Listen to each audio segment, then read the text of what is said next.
ప్రతి ఉదయకాలం ఈ దినం దేవుని వాగ్దానం చూస్తూ దేవుని నామాన్ని మహింపరుస్తున్న ప్రతి దేవుని బిడ్డలందరూ ప్రత్యేకమైన వందనాలు దేవుని బిడ్డరా. మీ అందరూ బాగున్నారా? ప్రతిదినం ఆత్మీయంగా బలపడుతూ ఆధ్యాత్మికంగా అభివృద్ధిలోకి నడిపించబడుతూ దైవిక శక్తితో నింపబడుతూ ఉన్నాం. ఈ దినం దేవుడు మనకి ఏం వాగ్దానిస్తున్నాడు చూద్దాం. పరిశుద్ధ లేఖన గ్రంథంలో నుంచి సమూయేలుకు రాసిన 2వ పత్రిక 3వ అధ్యాయం 1వ వచనం చదువుకుందాం.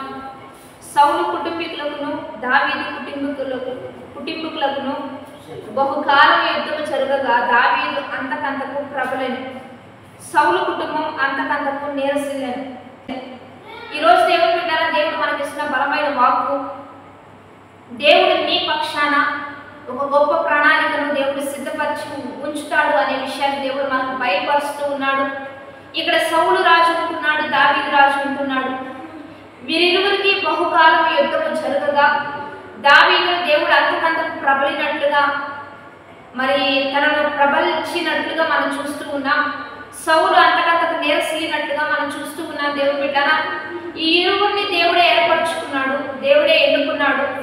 అయితే సౌలును మొదటిగా ఎన్నుకున్న తదుపరి దావీదుని ఏర్పరచుకున్నాడు.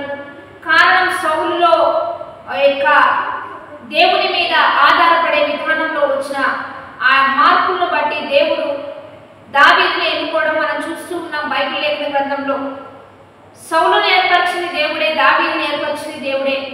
కానీ సౌలు మీద అభిషేకం ఎందుకు నీరసిల్లిపోతుంది అంటే, దావీదు మీద ఉన్న అభిషేకం ఎందుకు ప్రబలుతుందంటే, వారిరువురిలో దేవుని మీద ఆధారపడే విధానాన్ని బట్టి వారి జీవితాలు ప్రబలుతున్నాయి. సౌలు జీవితం సన్నగిలిపోతున్నట్లుగా, నీరసిల్లిపోతున్నట్లుగా మనం చూస్తూ ఉన్నాం. మన జీవిత విధానంలో మన భవిష్యత్తులో మనం ప్రబలాలి అంటే, అభివృద్ధిలోకి నడిపించబడాలి అంటే దావీదు వలె ఎప్పుడు దేవుని మీద ఆధారపడాలి.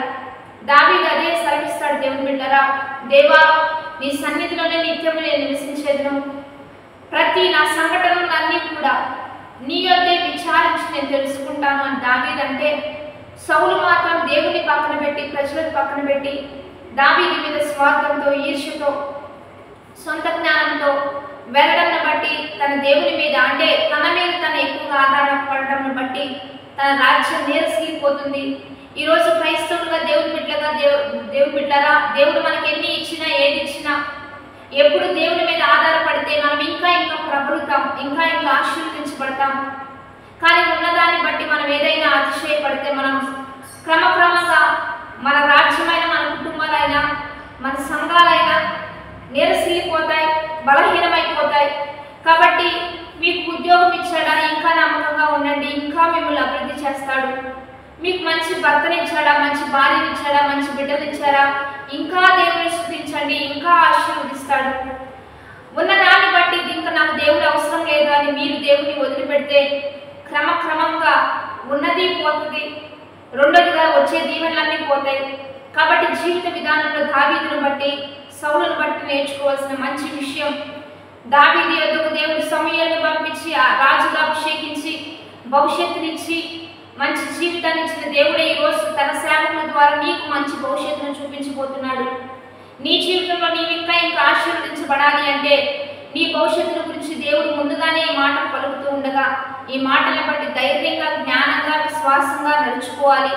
నీకున్నది ఏదైనా దాంట్లో నమ్మకంగా దేవుని మీద ఆధారపడుతూ దేవుని వదలకుండా గట్టిగా పట్టుకుంటే ఖచ్చితంగా నిన్ను దీవిస్తాడు, ఖచ్చితంగా నిన్ను ఆశీర్వదిస్తాడు. సౌలు వలె ఎక్కడ సొంత జ్ఞానం, సొంత ఆలోచన మీద వెళ్ళినా మనం ఖచ్చితంగా పాడైపోతాం, నశించి నరకానికి వెళ్ళిపోతాం. వాగ్దానాన్ని బట్టి ప్రార్థన చేద్దాం. పరిశుద్ధ మహోన్నత గొప్ప దేవ, ఈ దినము మీరు మాకు ఇచ్చిన బలమైన వాగ్వచనాలు బట్టి నీకు మహిమ. ఎంతమంది బిడ్డలు ఈ వాగ్దానం చూస్తున్నారు, ఈ వాగ్వచనాలని బిడ్డల పట్ల కూడిపరిచాయ. దావీదు మీద ఉన్న శాశ్వతమైన కృప మాకును సహాయం చేయండి.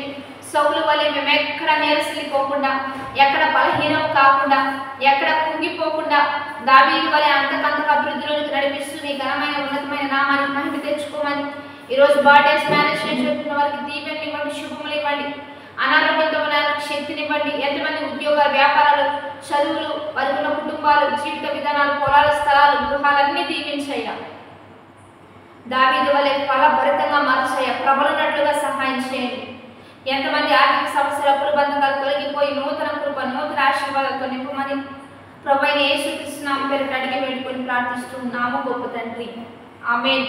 మంచిగా లైక్ షేర్ కామెంట్ చేస్తూ దైవికంగా సిద్ధపడదాం. ఉదయకాలంలో 4:30 నుంచి 5:30 వరకు లైవ్ ఇస్తున్నాం. మీరందరూ కలుసుకోండి, మనందరం కలిసి దేవుని స్తుతిద్దాం. Have a blessed day. Amen.